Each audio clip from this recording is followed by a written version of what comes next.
You felt it, didn't you? The moment you clicked, that brief tightening behind your eyes.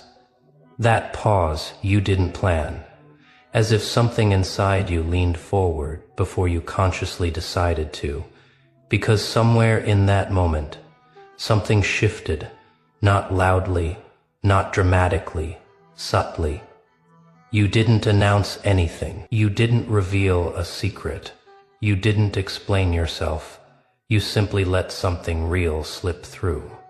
Not the rehearsed version of you, not the polished response, but the pause, the hesitation, the choice you made without thinking about how it would look. And now you can feel it. The attention hasn't arrived with applause. It arrived with silence, with eyes lingering longer than before, with people replaying the moment in their heads, frame by frame. They're asking questions you never agreed to answer. Why did you stop there? Why didn't you correct it? Why didn't you smooth it over? Why did you look so calm?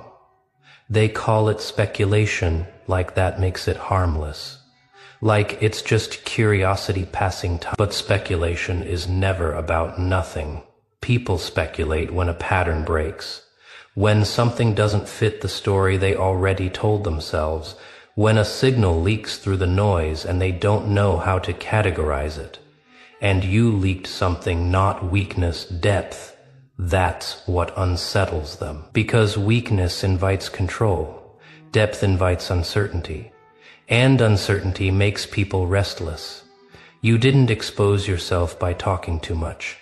You exposed yourself by not rushing to explain, by letting silence stand where reassurance was expected. Silence is dangerous that way. It makes people invent stories, and most of the stories they invent have nothing to do with you.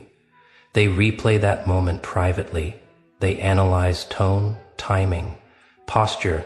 They zoom in on details that weren't meant to carry meaning. But once people sense depth, nothing is accidental anymore.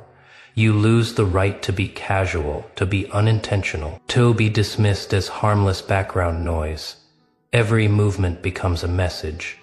Every stillness becomes strategy. You didn't ask for that shift, but it found you anyway. Not because you tried to be seen, because you didn't flinch when you were. This isn't about attention in the obvious sense. This isn't about recognition or validation. This is about presence, and presence destabilizes insecure minds. They say, it's probably nothing, while checking again. They say, you're reading too much into it. While replaying it themselves, they laugh it off publicly and build entire theories in private because you contradicted something they expected. You looked composed where panic would have made sense, focused where confusion would have been easier. You didn't rush to fix the discomfort they felt, and discomfort demands explanation. When people don't get one, they invent it. Here's the part most people misunderstand. You didn't lose control of the narrative. You changed it. Losing control looks like scrambling, explaining, overcorrecting. Changing the narrative looks like pressure, and pressure reveals structure. What you revealed wasn't intention, it was capacity. That's why the attention feels sharp instead of loud, why it feels investigative instead of celebratory. This isn't admiration yet, it's assessment. They're measuring you against their own limits, and discovering the measurements don't align. This is where most people panic. They rush to clarify, they soften their edges. They apologize for being misunderstood. That's the trap. Because the moment you explain yourself, you grant them the authority to question you. And you don't owe that. Speculation feeds on reaction. Deny it reaction, and it collapses inward. Watch how quickly curiosity turns into confusion when it gets nothing to push against. You're standing at the edge of a story you never meant to tell. A story that began the moment you stopped sanding down the sharp parts of yourself. This isn't a warning, it's an invitation. an invitation to see what happens when you don't clean up the mess they made inside their own heads. To recognize that exposure isn't weakness when handled with restraint. They think they're watching you. They don't realize you're watching them watch. And this is where it gets interesting, because speculation never stays quiet. It mutates. It moves from private thoughts to shared glances, from jokes that aren't really jokes to concern that isn't really concern. People who never noticed you before start paying attention a little too closely. Attention changes temperature when mixed with uncertainty. When people can't place you, they try to reduce you. They search for labels, motives, weak spots. They dig through fragments of the past, half-remembered moments, hoping to find something that explains you in a way that makes them comfortable. Not accurate, comfortable. Because discomfort forces growth, and most people would rather invent a story than expand their limits. They call it analysis, but it's avoidance.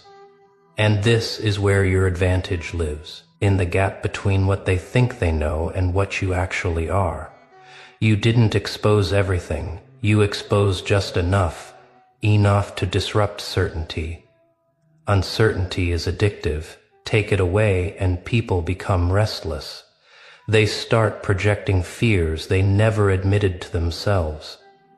They accuse you of intentions they secretly want. This isn't about you being dangerous.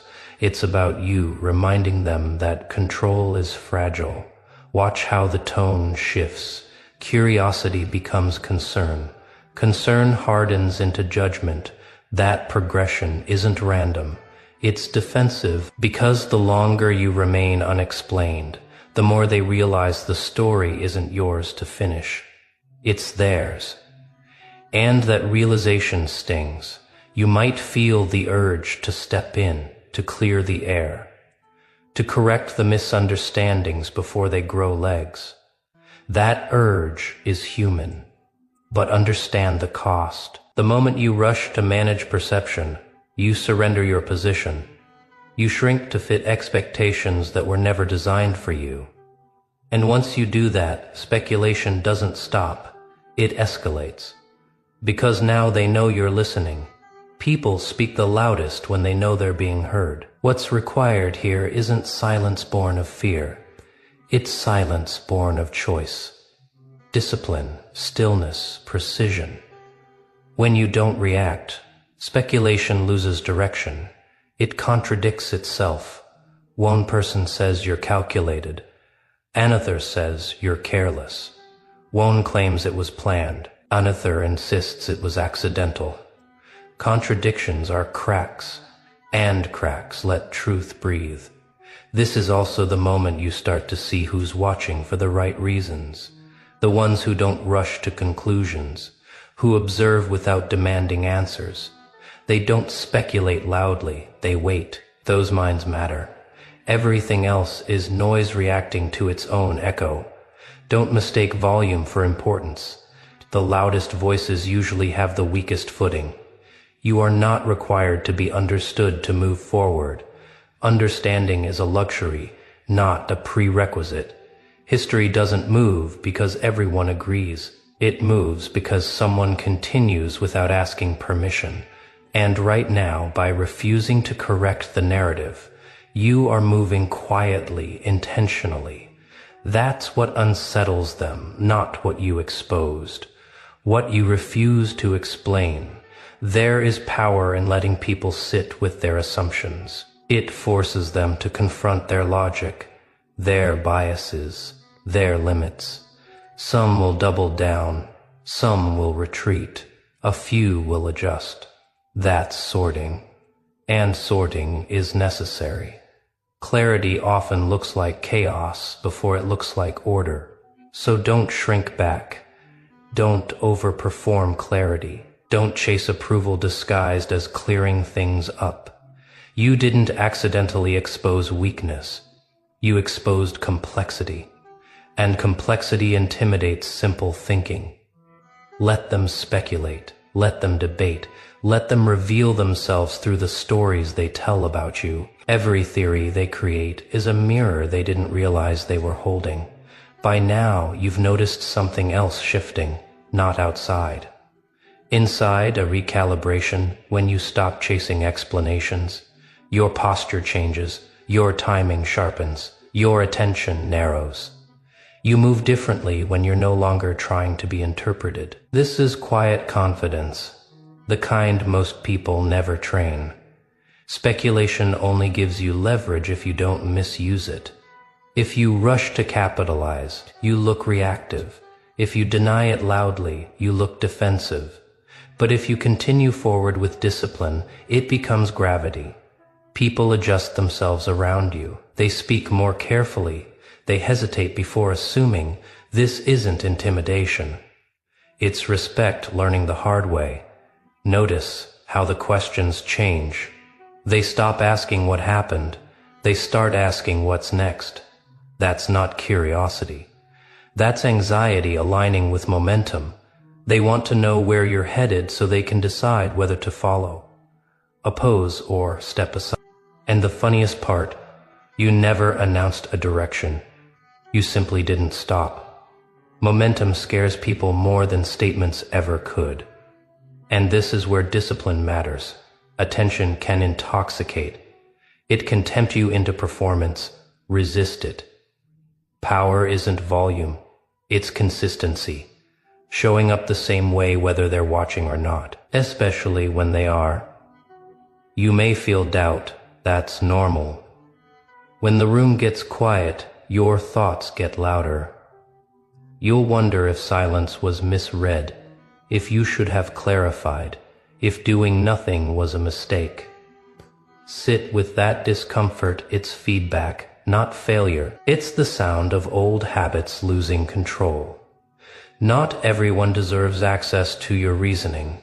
Transparency is not a moral obligation. It's a strategic choice.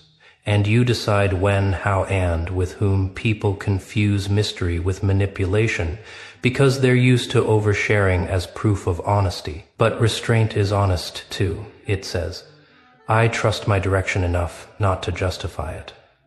That sentence alone unsettles more minds than any explanation ever will. Watch what happens next. Some people drift away. They were only comfortable with the version of you they could predict. Let them. Others lean in quietly. They watch actions, not words. Those are the ones who understand that meaning isn't announced. It's demonstrated. This stage isn't glamorous. It's quiet, deliberate, sometimes lonely. But it's clean, no borrowed opinions, no excess noise. Just you, your direction, and the discipline to keep moving without applause. Let the speculation settle where it belongs, in other people's minds. You have work to do that doesn't require consensus. And the most powerful thing you can do right now is this: stay precise. Stay measured, stay forward. Because while they're still asking who you are, you're already deciding what comes next. And this story, it isn't finished yet. And that's when it becomes unmistakable. Not to them, to you. Because something locks into place internally. A steadiness that doesn't ask for confirmation, a calm that doesn't need to be explained. The speculation is still there, but it's no longer loud in your mind. It fades into background static while your focus sharpens. You stop tracking who's watching and start moving with intention. That's the shift. You realize you're no longer reacting to perception. You're acting from alignment. And alignment changes how time feels. You're not rushed. You're not stalled. You are exactly where you need to be. The people still guessing will keep guessing. They'll look for patterns, signals, proof. But clarity doesn't announce itself to those committed to confusion. You don't correct them. You don't feed the narrative. You let consistency do the work. And consistency is patient. It shows up the same way every time. Not to impress, to confirm. You notice who adjusts, who grows quieter, who steps back without being pushed. That's influence forming without effort. You also notice who stays, the ones who don't demand access to your reasoning, who respect pace, who understand that not everything is meant to be decoded aloud. Those connections feel clean, unforced, real. You've learned something essential now. Being misunderstood is not a flaw. It's a phase that passes when direction stays firm. You no longer explain who you are becoming. You demonstrate it slowly, precisely, over time. And that's when the noise loses relevance.